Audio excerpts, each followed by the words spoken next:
अस्सलाम वालेकुम, नमस्ते, सत श्री अकाल। मैं आपका दोस्त चौधरी इमरान जफर। और दोस्तों, आप सबको पता है कि आजकल हमारे खित्ता पीर पंजाल में गुज्जर और पहाड़ी की जो है वो जंग जारी है। इससे पहले हमारे जितने भी नेता लोग थे, जो लोकल नेता हमारे होते थे, जो इन नारों को लेके एमएलए और मंत्री बनते थे, लेकिन आज गुज्जर और पहाड़ी को डिवाइड करके सरकारें भी बनने जा रही हैं। आपको मैं बताऊं को आपको पता है कि आने वाले वक्त में कुछ महीनों में इलेक्शंस आ रहे हैं।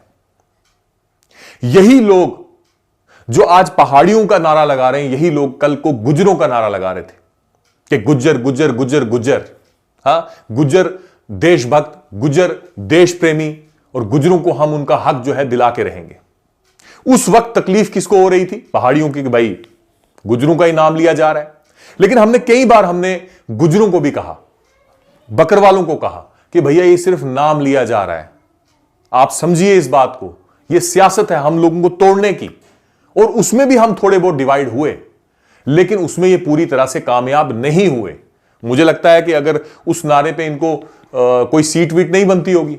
उसके बाद अब इनने मतलब ये जब कहते थे कि गुज्जर जो है वो देशभक्त है, हमने कहा, मैंने कहा कि अगर गुज्जर देशभक्त है तो क्या पहाड़ी जो उसी के घर के साथ रहता है वो क्या देश का दुश्मन है?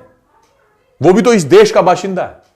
तो इसलिए मैं तमाम लोगों से एक बात कह दूं, ये वही शख्स है, रविंदर रैना जी, ये वही शख्स है जिनने पहले सिर्फ गुज्जर गुज्जर गुज्जर गुज्जर किया और आज ये पहाड़ी पहाड़ी पहाड़ी पहाड़ी कर रहे हैं।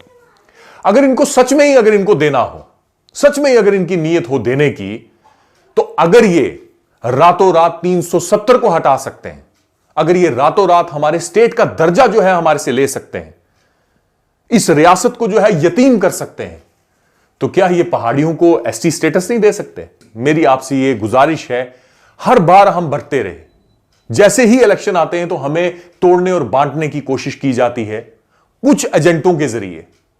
कुछ एजेंट गुज्जरों की तरफ से खड़े हो जाते हैं और कुछ एजेंट जो हैं वो पहाड़ियों की तरफ से खड़े हो जाते हैं, और उन दोनों एजेंटों का जो है फायदा होता है। और नुकसान किसका होता है? गरीब गुज्जर, गरीब पहाड़ी, गरीब कोई भी गरीब जो है उसका नुकसान होता है। इसलिए मेरी आप सब लोगों से गुजारिश है कि जो चश्मा आपको गुज्जर और पहाड़ी का एक बार फिर से पहनाया जा रहा है, उस चश्मे को उतारिए और एक सियासत का चश्मा पहनिए। क्योंकि अभी तो सियासी निजाम जो है वो शुरू हो गया है। इलेक्शन कब हो जाए इस चीज का पता नहीं है। तो ये बस इलेक्शन की तैयारियां हैं, हम लोगों को बांट के, हम लोगों को तोड़ के, क्योंकि जब हम बट जाएंगे तो फैसले गलत होंगे। मतलब सिर्फ इतना है, इलेक्शन आ रहे हैं, वक्ती तौर पे गुज्जर और पहाड़ी को लड़ा के अपना फायदा निकालना है, सीटें निकालनी है, ताकि ये अपनी सरकार बनाएं और इस रियासत को और बर्बाद करें। मेरी बात समझिए? तो हमारा जीना, हमारा मरना एक है, हमारा पहनावा एक है, हम सब लोगों को एक रहना है, हम सब लोगों को लड़ना नहीं है। इस बात को आप जहन में रखिए, ठीक है? हम दुख और सुख के साथी बन के रहेंगे, इस चीज को अपने जहन में रखिए। मेरा फर्ज था आपको यह बात बताना, क्योंकि जब मैं सियासत में आया था, मेरी एक ही कोशिश थी कि खित्ता पीर पंजाल के लोगों को एक प्लेटफॉर्म पे लेके आना है। एक नौजवान होने के नाते मैंने ये सोच बनाई थी। जैसे कश्मीर के लोग अपनी कश्मीरियत जानते हैं, ठीक है, इसीलिए इतने हालात खराब होने के बावजूद भी वहां हर किस्म की डेवलपमेंट होती है।